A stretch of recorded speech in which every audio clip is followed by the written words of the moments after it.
Hey everybody, Josh Cripps here from Sea to Summit Photography Workshops, and today I'm going to show you a really cool way to make subtle, tunable black and white images in Photoshop or Photoshop Elements using nothing but a couple of adjustment layers and some blending modes. So why would you want to do this? There's heaps and heaps of awesome black and white tools out there. There's lots of great plugins like Nick Silver Effects and Topaz Black and White Effects, and you can, those plugins work great. Only problem is you have to buy them, so you're out of pocket. And if you've just spent half of your kids' college tuition on Photoshop, you probably don't want to plunk down another 30, 40, 50, 60, 70 bucks on these plugins just to make black and white images. So surely there's got to be a cool way to make black and white images within Photoshop. And there are. Photoshop has a couple of tools built in, and I'm going to show you some of them right now. One is on the most versions of Photoshop. Every version of Photoshop and Photoshop Elements has simply this hue saturation adjustment, and that's the easiest way to make a black and white. You just drag the saturation all the way down. The problem with doing that is it tends to make very flat looking images without a lot of contrast. You can see how the leaves of the trees blend in they don't stand out a whole lot from the background, from the walls, and that's because they basically all have the same brightness values and saturation values. So when I drag the saturation down, all it does is leave the brightness values, and since there's not a lot of contrast in there, they don't stand out very well. So that's not a very good tool for us. Photoshop, the later versions of Photoshop have a black and white adjustment layer, which is pretty cool.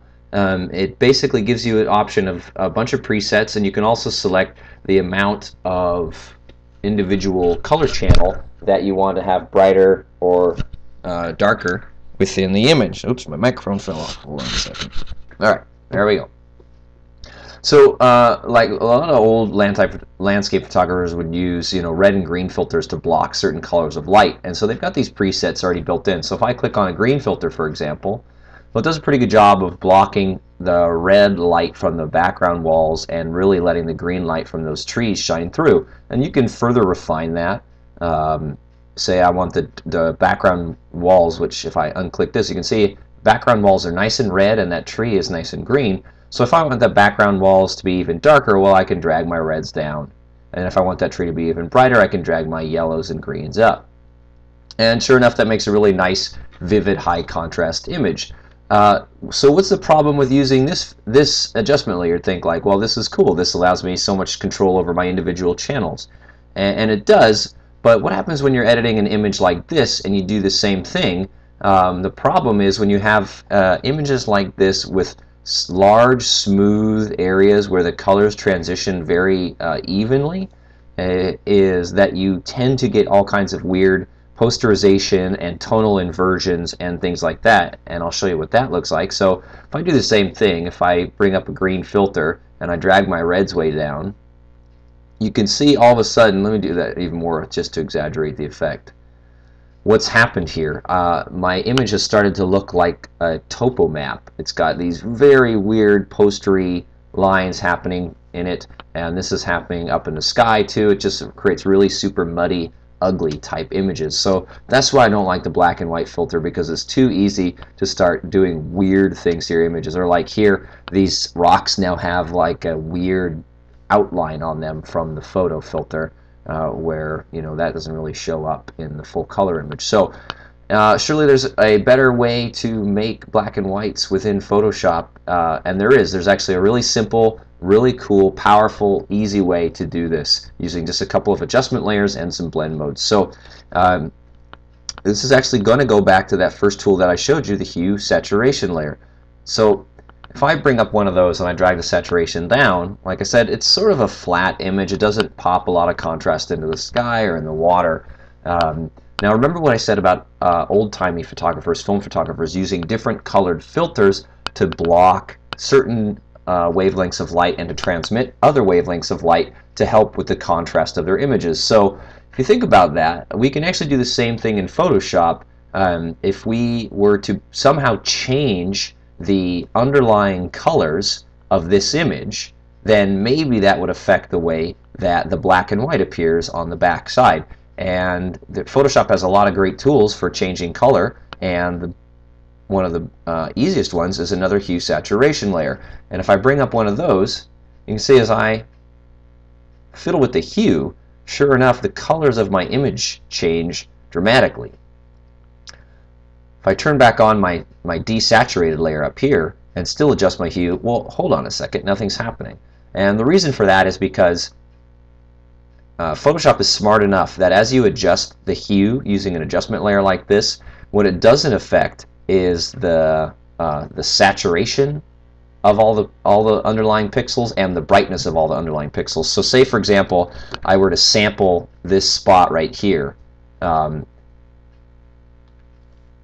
then let me sample it on the actual layer, sort of this peachy color, and then change the hue. Even though the color has changed, if I were to look at the values of that sample in the information in my color picker, the saturation level and the brightness level stay exactly the same. So that's why when I turn on the saturation, the desaturated layer, you don't see any change when I do this. But if I take this this bottom hue saturation layer and change its blending mode to color, all of a sudden what happens is as I adjust the hue, it also affects the brightness, the relative brightnesses of the tones within the image. And so I can drag this around, and you'll watch and see as the color tones in the image change dramatically. So this is a great way. You can just kind of slide this hue slider back and forth until you get to a spot that brings out a lot of nice contrast in your image. And you can also increase the effect, the strength of this effect, by dragging your saturation way up. But it can create little blocky, ugly parts of your image. So I generally keep that down about 0. So you could drag this around, and the cool thing about adjustment layers, as you all know, is that you can mask them out and apply them only to certain parts of the image. So a lot of times you'll find that an adjustment that looks good for the sky doesn't look good for the foreground, and vice versa. So if you just look at the individual parts of the image, so say I'm looking just at the sky right now, I might drag this around until I find a spot that has nice high contrast levels, maybe something like that. Now if I combine these two into a group by hitting Control or Command G, then I can add an adjustment layer to that, a mask to that, and blend that in only into the sky. Now this leaves my foreground totally colored again. And that's okay, because I can just do the same thing. I'll add 2 more hue saturation layers. The top one I want to desaturate, and the bottom one I want to change the blend mode to color. And now I can affect or change the blend mode or change the hue of the bottom one to find a contrast level that I think looks good on the foreground. And sometimes it just takes a little bit of shifting, playing around, till you get something that you like. Maybe something like that. And then the same deal, I can shift or control command click both of those, and then hit Control G to group those into a layer.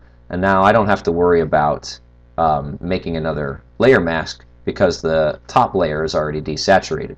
So that's pretty much all there is to that. And then if you want, you can go ahead and add some curves adjustment. Oops, what did I just do? I'm not sure. Oh, there we go.